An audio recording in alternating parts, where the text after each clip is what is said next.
Hello, it's Beverly with the Intuitive Interior. It's time for your January 2024 I Ching reading.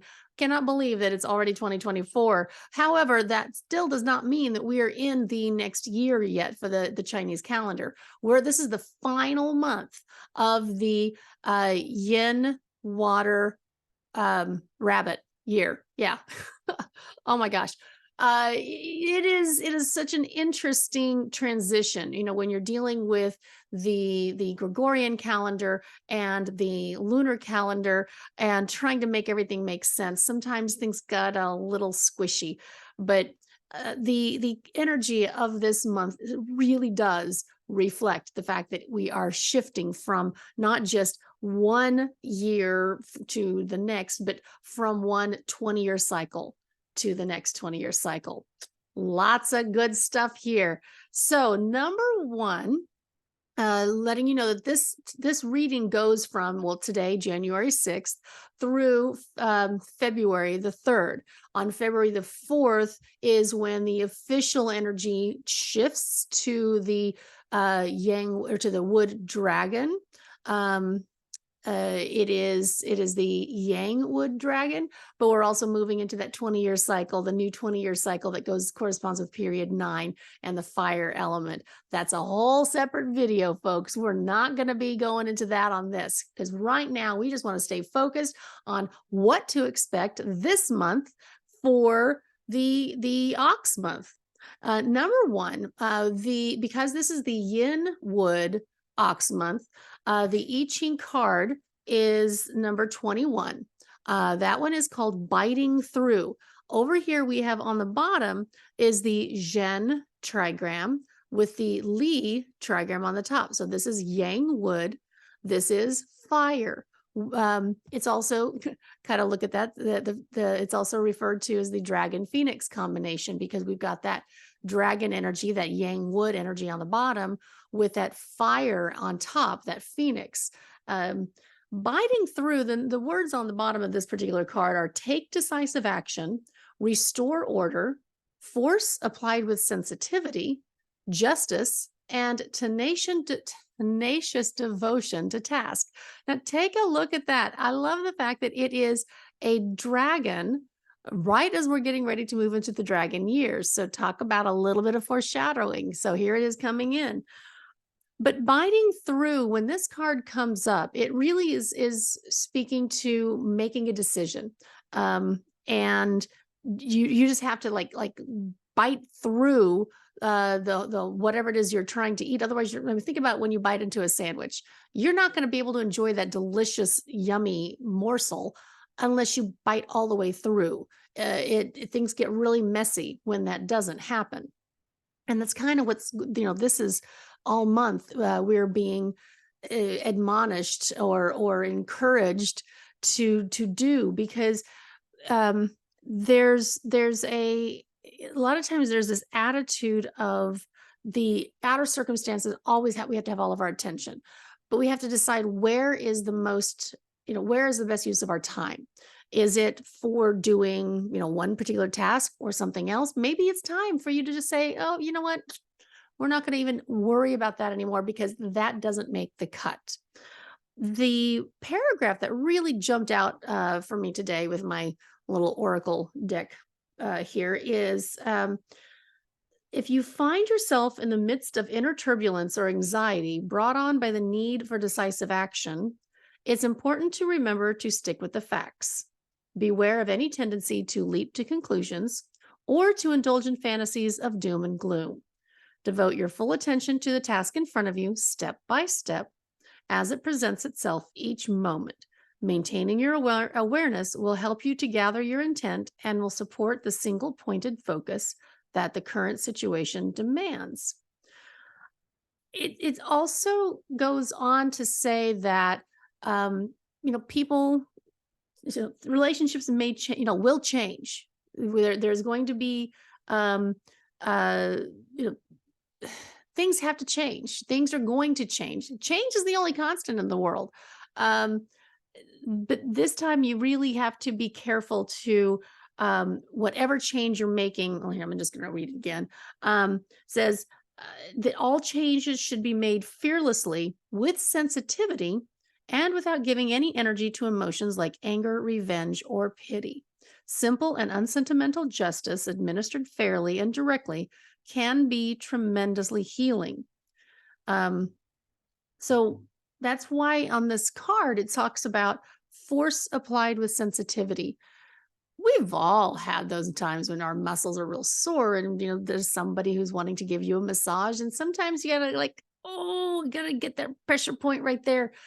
And then it feels so much better when it's released.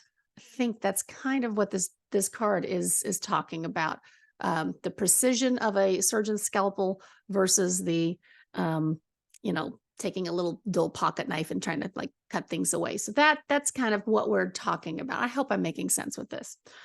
This clarifying cards I thought were pretty important to look at too. The first clarified card is the number 15, Modesty. This one has a focus line of 6. I'll go into that here in a second. But on the bottom here, this is the Yang Earth trigram, Gen. On top is the Yin Earth trigram, Kun.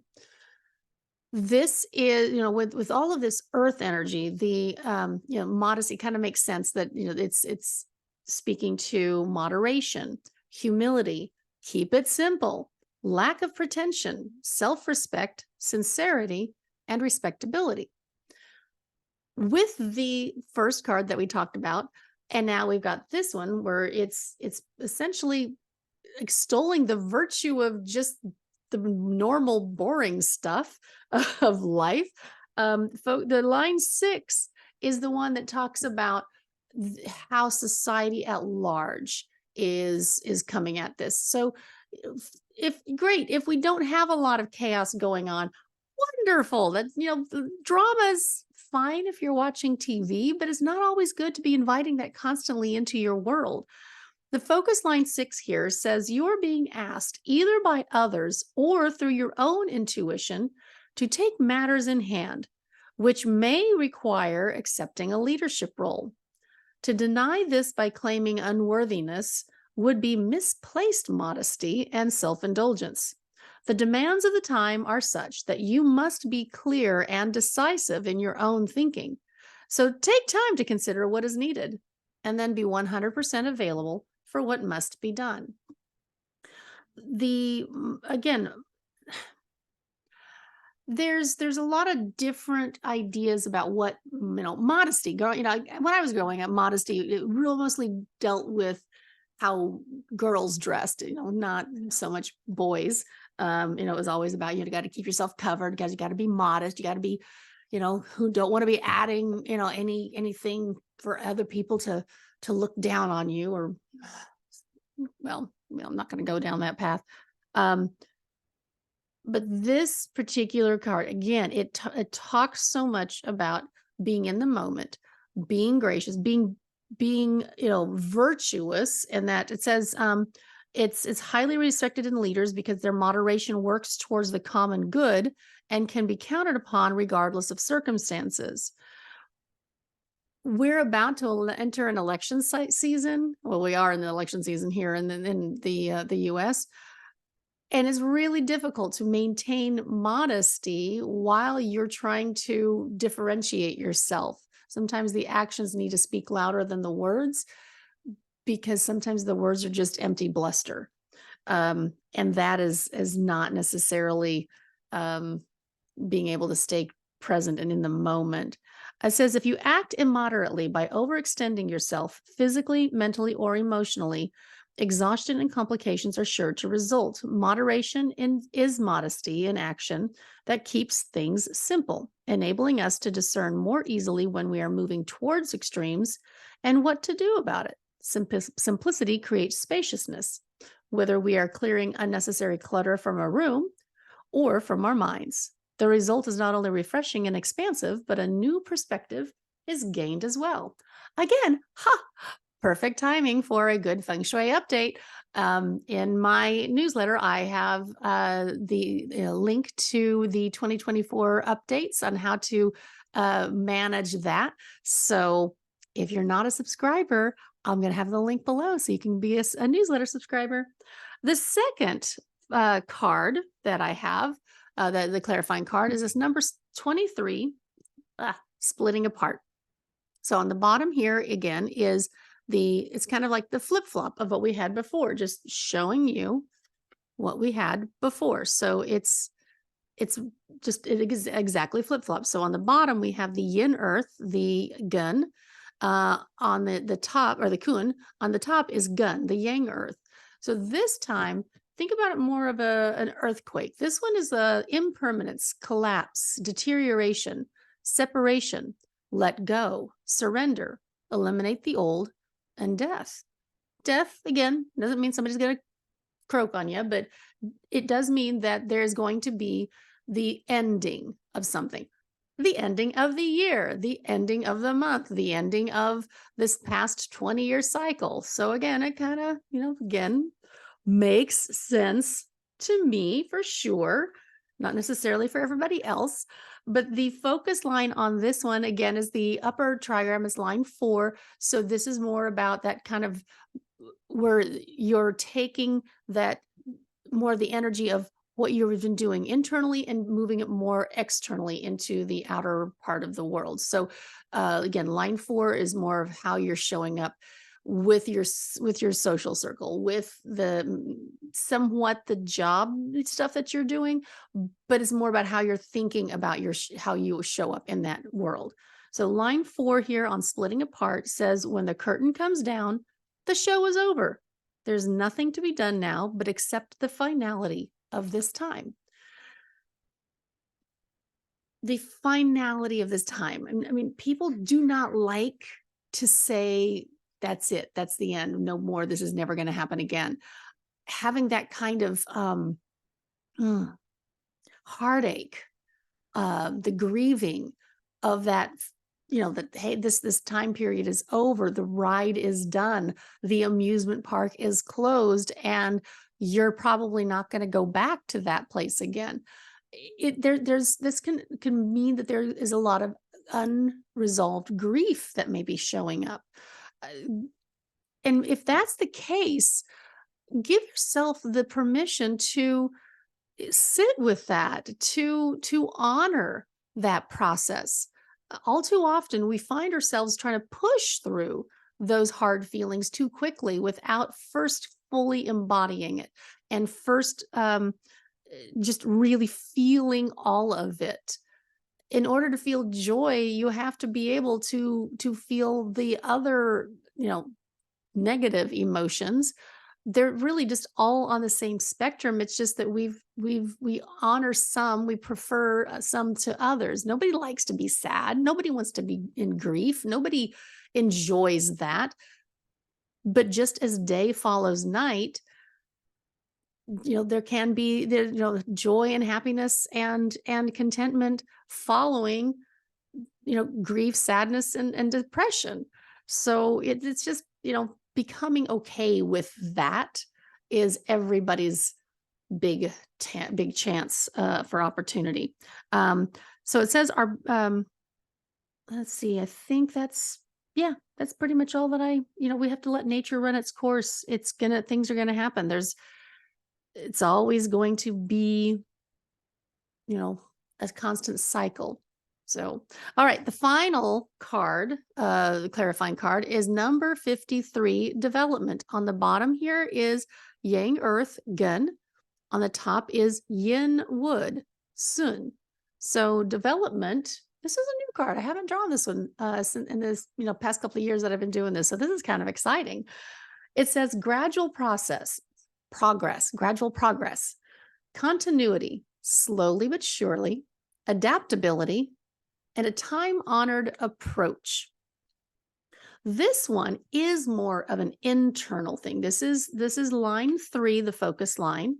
And it says here, if you find yourself wanting to push things along because progress seems too slow, stop and take a breather. Pushing the river to be other than what it is will not benefit anyone, least of all you and those you care about. Consider the possibility that hindrances arise for a reason. and that the present lesson might not be about achieving goals, but about learning to pace yourself. Redirect any energy that wants to move into goal-oriented aggression toward becoming more self-aware. I really like that part about just taking a breath and trying to, push to transform that goal-oriented aggression towards becoming, towards self-awareness. We we have to be interdependent in order to move forward, in order to make this gradual progress that we need to do. We have to take a cue from what is happening in our bodies and how we individually make progress. We have two legs. One leg leads, the other leg has to surrender and trust that the other leg is going to hold you while it moves forward, and before it can take us, stand on the ground and get planted, and we get our balance, and then we can move the next one. And so when we are trusting that the others are in around us are going to be able to, you know be consistent and, shake things up. We don't want to shake things up too much. But what I'm saying is, walking requires that just almost unconscious belief that each leg is going to do their job. It does require that same unity of purpose. Now, let's say my one leg wants to go left and the other leg wants to go right. If I'm not interested in doing the splits, things aren't going to work out so well. And so this is saying we've got to find a way to keep working towards a common goal. That goal, finding those around you that are working towards that goal is really coming back to the front. We're going to figure out quickly who is going to be on that same path and who gets to be pushed aside. Who's going to be more detrimental in our world. Because this is the line 3, this is really about us getting very clear about what needs, what is the common goal. Here, let me see. It says, when two people come together, no matter how strong the initial attraction, there's no way to predict if a sustainable harmony will develop. Only after they've walked the walk together for a while does a relationship develop its own rhythm. It always takes time to learn the ways of another. The progress of that learning is like a spontaneously unfolding dance that must be given the space to develop in synchronicity if it is going to be supportive to both of the individuals involved. A lot of sensitivity, being in tune. Let's see. It's again talking about keeping your attention in the present moment and to avoid dreaming about the future. You can also about being gracious when you stumble and not just giving up, because it takes a while to learn how to dance, and that's the development. All right. Well, I hope that helps give everybody kind of an idea of what's coming up for the month of January. Listen, or again, go under in the show notes. You will find the link to the sign up for the 2024 update. It's not really a sign up. It's just a page. But if you are not interested in that, that's fine. You don't have to be. I found it fascinating. We are in this Yin Wood month. We're moving in, this is a Yang Wood year that starts next month. There's a lot of focus. You'll notice that, these are all talking about getting clear about what next step we're taking. This is not a time to be wishy-washy. Decisions have to be made. Directions need to be followed. And it's okay to say no to some of those things that aren't really, that they're on little side roads, those little side journeys. They're interesting, but sometimes you just have to say, no, you know what? We're just going to keep driving. We're not going to go pull off and go look at the great ball of, the biggest ball of twine. Because that big ball of twine might be kind of cool, but is it really going to further your goal? Probably not. So let's keep an eye on those big balls of twine and limit the side quests. All right. Hope that helps. Have a wonderful rest of your January.